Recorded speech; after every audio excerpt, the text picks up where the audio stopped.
तो अब हमारे साथ मौजूद हैं तरुण अरोड़ा जी, जो बेटे हैं स्वर्गीय श्री गोपाल कृष्ण अरोड़ा जी के। गोपाल कृष्ण अरोड़ा जी भी वो शख्सियत हैं जिन्होंने आपातकाल के समय में कई कठिनाइयों का सामना किया था। तो आज हमारे साथ वो मौजूद नहीं है, लेकिन उनके बिहाफ पे उनके सुपुत्र तरुण अरोड़ा जी हैं। हम उनसे कुछ जानेंगे कि उनके पिताजी ने उस समय क्या-क्या सहा। तरुण जी, बहुत-बहुत स्वागत है सर आपका।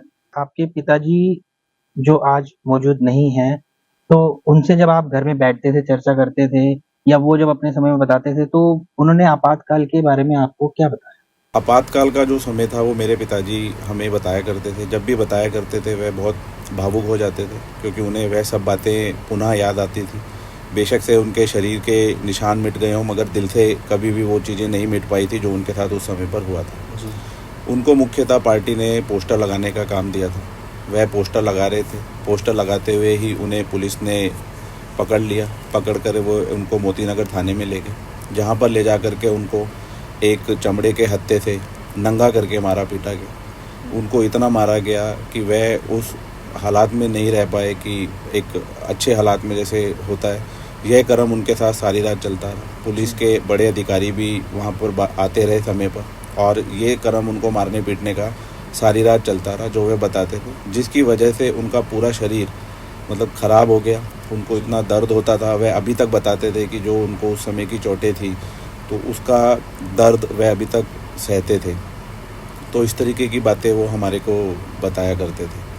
तो जब पुलिस उनको पकड़ के लेके गई, जब वो जेल में थे, तो उसके बाद से उनके पीछे परिवार को क्या-क्या दुःख सहने पड़े? वे अपने परिवार में सबसे बड़े बेटे थे।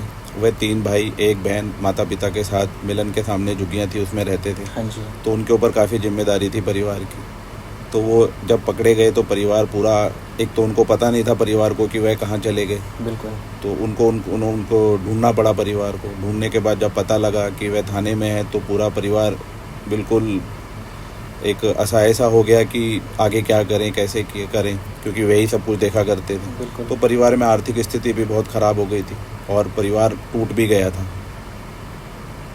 तो जैसा कि आपने बताया कि परिवार में वो सबसे बड़े थे, जी। तो उनसे जो छोटे भाई थे या बहन थे, उनके ऊपर किस तरीके की ज़िम्मेवारी आ गई थी? वे सब उन्हीं के ऊपर, पिताजी के ऊपर ही डिपेंड थे, क्योंकि वही घर का सब कुछ देख रेख करते थे। वे पढ़ते थे छोटे, तो वे सब भी असहाय हो गए एकदम। परिवार में जो व्यक्ति काम करता है वही नहीं है, तो दुख की घड़ी आ गई।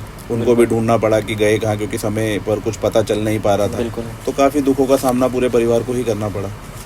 तो जैसा कि आपने बताया कि बहुत दुखों का सामना करना पड़ा, इस दुख में सबसे बड़ी चीज़ जो आती है, सबसे बड़ा सपोर्ट जो होता है, वो परिवार का होता है, पड़ोसियों का होता है, रिश्तेदारों का होता है। तो जब ये स्थिति बनी थी, तो उन लोगों का कैसा बर्ताव था? आपातकाल लगा हुआ था, सभी लोग दुखी थे। लोगों को समझ में नहीं आ रहा था, क्योंकि काफ़ी सारे लोग अरेस्ट कर लिए गए थे। बिल्कुल। और लोगों के साथ बहुत अत्याचार हो रहा था। तो सभी अपने दुख में इतना दुख थे कि लोगों को दूसरे का दुख ऐसा समझ में ही नहीं आ रहा था। लोगों का अपना दुख ही सबका इतना बड़ा था, क्योंकि हर परिवार से कोई ना कोई व्यक्ति कहीं ना कहीं उठा लिया गया था पुलिस द्वारा। तो आस पड़ोस का माहौल बहुत ही ज़्यादा ख़राब था। मतलब अगर देखा जाए तो बहुत दुखदाई हो गया था, दयनीय हो गया था। वे लोग क्या करें, उनको कुछ नहीं समझ में आ रहा था। कोई हेल्प करने के लिए सामने नहीं आ रहा था। जो उन्होंने मुझे बताया, परिवार के लोग बस कुछ मतलब किस तरीके से करें ये कुछ उनको समझ में नहीं आ रहा था। तो जब आप अपने पिताजी से बात करते थे और उनसे जब पूछते थे, जब वो बताते थे, तो उन्होंने उस समय के बारे में जब बताया, तो आज के समय में वो सरकार से क्या अपेक्षा रखते थे कि सरकार से क्या मिलना चाहिए, क्या चीज़ होनी चाहिए? सरकार से वे यही अपेक्षा रखते थे कि उनके ऊपर एक धारा 352 लगाई गई थी, जो कि इंटरनल सिक्योरिटी के ऊपर होती है।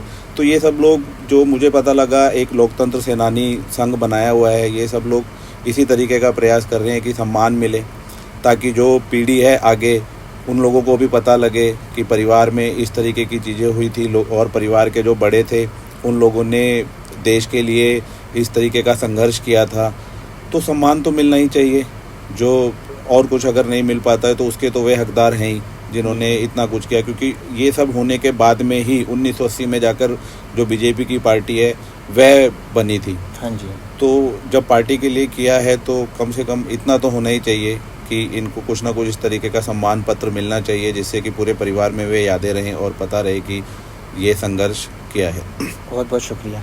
तो जैसे कि आपने देखा कि आपातकाल समय कितना बुरा समय था और उन्होंने क्या क्या दुख सहे, तो इसी तरीके की चीज़ें जो हैं हम और लोगों से भी जानेंगे और आपके समक्ष रखेंगे। धन्यवाद।